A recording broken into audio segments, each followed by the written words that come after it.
নমস্কার, কেমন আছেন সবাই? আশা করি সবাই খুব ভালো আছেন। আমরাও খুব ভালো আছি। আজ একটা নতুন সকালে নতুনভাবে একটা নতুন ব্লগে আমার চ্যানেলে সবাইকে স্বাগত জানাই। আজকে একটা কাণ্ড ঘটেছে। আমি রোজ ৫টায় উঠি, তো অ্যালার্ম দিয়ে রাখি।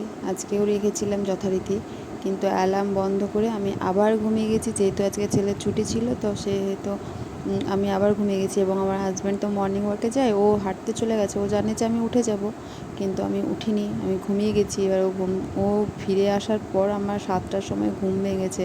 তো ঘুম থেকে উঠে আমি পুরো পাজল হয়ে গেছি যে কী করব, মানে কোথা থেকে শুরু করব আর কোথায় শেষ করব আমি বুঝতে পারছিলাম না। তারপর একটু স্থির হয়ে বাসি ঘরটাকে ঝাড় দিলাম, নিজে ফ্রেশ হলাম। তারপর ফ্রেশ হয়ে আমি এখন রান্নাঘরে ঢুকলাম যে না, পুজো অন্য দিন আমি পুজোটাই আগে করি। দেখলাম আজকে যদি আমি পুজো করতে যাই ১ ঘন্টা আমার ঠাকুর ঘরে পেরিয়ে যাবে, তো সেভাবে ঠাকুর পুজোতেও মন দিতে পারবো না, আর জলখাবার বানাতেও দেরি হয়ে যাবে। তো সেই জন্য আগে ঠিক করলাম আগে জলখাবার বানাবো, ওর বাবা ডিউটি যাবে, তারপর আমি বাড়ির সব কাজ করে স্নান টান করে তারপর ঠাকুর ঘরে যাব। তো এখন এদিকে একটু লাল চা বানিয়ে নিচ্ছি। ওটা ওর বাবাকে চাটা ছেঁকে দিয়ে দেবো। আমি তো চা খাবো না এবং কিছু খাবারও এখন খাবো না যতক্ষণ না পুজো করব। আমি আগে ঠাকুরকে ফুল জল দেবো, তারপর খাবার খাবো। আর ওইদিকে একটু তুলসী পাতা, তারপর ব্রাহ্মী শাক এগুলো ফুটতে দিয়েছি। ওটা ফুটে একদম জলটা কমে এলে সেটা ছেঁকে আমার ছেলেকে আমি খাইয়ে দেবো। কারণ ওকে রোজ দেওয়া হয় না, যে দিনগুলোতে ও বাড়ি থাকে সেই দিনগুলোতে আমি ওকে এটা খাওয়াই। ওর বাবা থাকে, ধরিয়ে দিলে খেয়ে নেয়, কিন্তু আমার কাছে ও খেতে চায় না, খুব তেতো তো, তাই সেই জন্য খেতে চায় না। তো এইদিকে সকালের জলখাবারটা আমি বানিয়ে নেব। সকালে জলখাবার আজকে রুটি হবে। তো রুটিটা করা হয়ে গেলে পরে রুটি আর ডাল বানাবো আজকে। ওর আমার ছেলে সকালবেলা রুটি খেতে চায় না, আর ওর বাবা আবার তেলে ভাজা কোনো জিনিস সকালবেলা খেতে চাইবে না। তো সেই ক্ষেত্রে আমার খুব একটা সমস্যা হয়ে যায় যে কী বানাবো। তো ওর বাবার জন্য রুটিই বানালাম। আর ডাল করেছিলাম, তো দেখলাম যদি আমার ছেলে রুটি খেতে না চায় তখন ডাল দিয়ে একটু মুড়ি মেখে দেবো, খেয়ে নেবে। কিন্তু ওর বাবার সাথে জলখাবারটা দিয়ে দিলে ও ঠিক খেয়ে নেয়। আমার কাছে একটু কুইকাই করে যে না এটা খাবো না সেটা খাবো না, কিন্তু ওর বাবার সাথে খাবার দিলে ও যেটা দেবো সেটাই খেয়ে নেয়। তো সেই জন্য আমরা সবসময় এই ৩ জন একসাথেই খেতে বসে যাই, কারণ ওর মতো করে খেয়ে নেয়, ওর বাবার সামনে কিছু বলতেও পারে না। তো এদিকে ডালটা ছকে নেবো। ডালটা প্রথমে আমি একটা কুকারে সিটি দিয়ে নিয়েছি। একটা সিটি দিয়ে সেদ্ধ করে নিলে কী হয়, একটু তাড়াতাড়ি হয়ে যায়। আর কড়াইয়ে যদি আমি অনেকক্ষণ ফুটতে দিই তাহলে দেরি হবে, আর অতক্ষণ তো সময় থাকে না সকালবেলাটা, তাড়াহুড়োর মধ্যে থেকে পেরোয়। তো সেই জন্য আমি প্রেসার কুকারে একটা সিটি দিয়ে দিয়েছি। তারপরে এইদিকে পেঁয়াজ আর কুচনো রসুন আর একটু টমেটো কুচি দিলাম।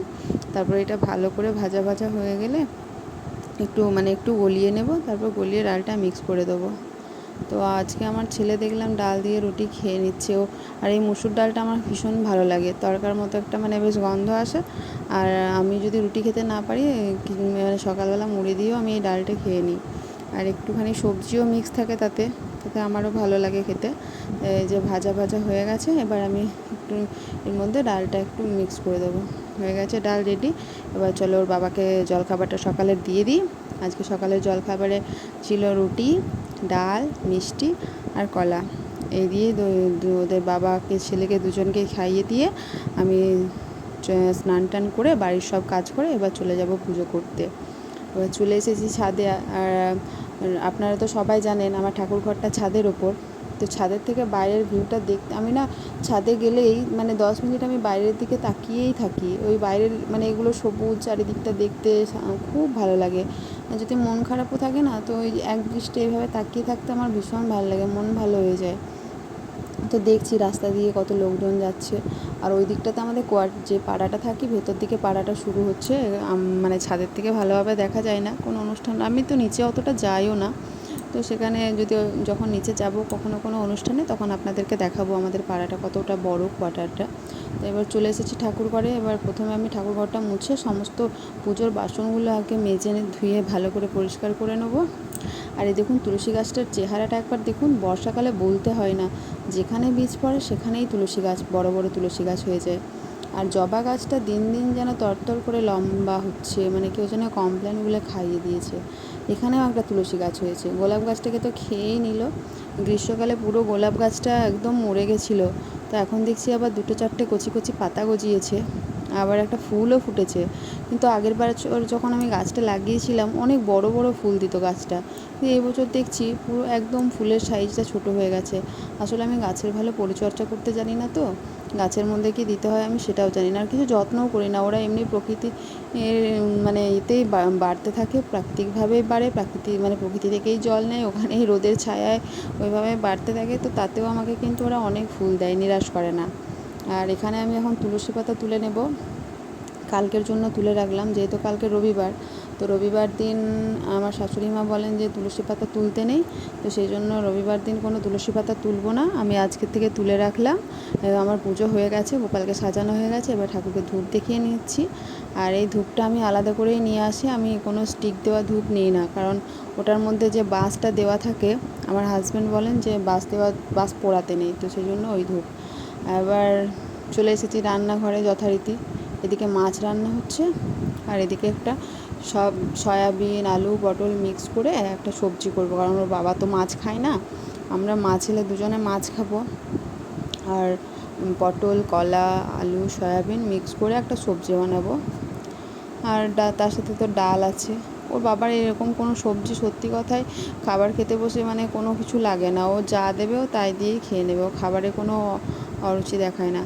আর সয়াবিনটা আমি অনেকে সেদ্ধ করে নেয়, আমি সয়াবিন কিন্তু সেদ্ধ করি না, সয়াবিনটা ভিজিয়ে রাখি কি রান্না করার কিছুক্ষণ আগে, আর ভিজিয়ে মাঝখান থেকে 2 পিস করে নিই, তাহলে কি হয় ভেতরে নুন ঝাল মশলাগুলো খুব ভালোভাবে ঢোকে। আর এটা আমার খুব ভালো লাগে, আমার ছেলেরও খুব পছন্দের। গোটা গোটা যদি সয়াবিন রেখে দিই তাহলেও খেতে চায় না। এদিকে দেখুন সবজিগুলো বেশ ভাজা ভাজা হয়ে গেছে, এ সময় আমি সয়াবিনটাকে দিয়ে দেবো। আর এদিকে ভাতটাও হয়ে গেছে, আর সয়াবিনগুলো দিয়ে একটু ভালো করে লাল লাল করে ভেজে নেব। এর মধ্যে একটু জিরে ধনে গুঁড়ো আদা রসুন বাটা এসব দিয়ে মশলা দিয়ে ভালো করে কষিয়ে নেব। আমার না রাইস কুকারটা খারাপ হয়ে গেছে, তাই কদিন থেকে আপনারা দেখছেন আমি প্রেসার কুকারে ভাত রান্না করছি। আমি আসলে প্রেসার কুকারে করি না, আমি রাইস কুকারেই করি, ওটা সারতে দেওয়া আছে, তাই জন্য কয়েকদিন প্রেসার কুকারে করছি। এবার এটাকে ভালো করে কষিয়ে আঁচটাকে একটু কমিয়ে জল দিয়ে মানে ঢাকা দিয়ে সেদ্ধ হতে দেবো ভালো করে। তারপর সেদ্ধ হয়ে যাওয়ার পর নামিয়ে নেব। নামিয়ে নিয়েছি, এই দেখুন আমার সবজিটা রান্না রেডি। আর এদিকে মাছটাও হয়ে গেছে, আর ডালও হয়ে গেছে। এবার একটু করলা ভাজা করব, তারপর ওই দিয়ে আজকে দুপুরে আমাদের লাঞ্চটা হয়ে যাবে, মানে দুপুরের খাবারটা আমরা এই দিয়ে আজকে খেয়ে নেব। এখন বিকেল 4:30, অ্যাজ ইউজুয়াল। আজকে শনিবার তো ছেলের ক্লাস থাকে, তো এবার যাব ওর ক্যারাটে ক্লাসে, ওখানে বসে থাকতে। এটা আমার ছেলের সাইকেল, চালানো যদিও খুব একটা সুযোগ সময় ওর হয় না, শীতকালটাতে ভালো সময় পায়, শীতকালটাতে ও চালায়। কারণ শীতকালে ওই দুপুরটাতে সবাই মানে বিকেলে খেলতে বেরোয় না, কিন্তু দুপুরটাতে খেলতে বেরোয়। চলুন এবার বেরাই, আমরা চলে এসেছি ক্লাসে। তো এখনও অবধি সবাই এসে পৌঁছায়নি, এখন 4:30 থেকে ক্লাস, কিন্তু অনেকের তো টিউশন থাকে, আসতে একটু লেটও হয়ে যায়। আর বর্ষাকাল, বৃষ্টিও পড়ছে, তো সেই জন্য অনেকে কামাইও করে দিচ্ছে, কিন্তু স্যার রেগে যায় প্রচণ্ড অনেকে লেট হচ্ছে দেখে। আমি কিন্তু আমার ছেলেকে টাইমেই নিয়েছি, কারণ ওর কেঁদে ফেলে যে না সেন্সি কিছু বলবে। দেখে ক্লাস শুরু হয়ে গেছে, আমিও বসে আছি। আমার ভ্লগ যদি আপনাদের ভালো লেগে থাকে তাহলে প্লিজ আমার চ্যানেলটিকে সাবস্ক্রাইব করে আমার পাশে থাকবেন, লাইক করবেন এবং কমেন্টস করবেন। আপনাদের একটা কমেন্টস আমাকে অনেক উৎসাহিত করে আরও ব্লগ বানানোর জন্য। দেখুন সবুজ প্রকৃতিটা কি সুন্দর লাগছে না, আমি তো বসে বসে এগুলোই উপভোগ করতে থাকি। আজকের ব্লগটা এই পর্যন্তই, সবাই ভালো থাকবেন, সুস্থ থাকবেন, আবার দেখা হবে পরের ব্লগে। টাটা।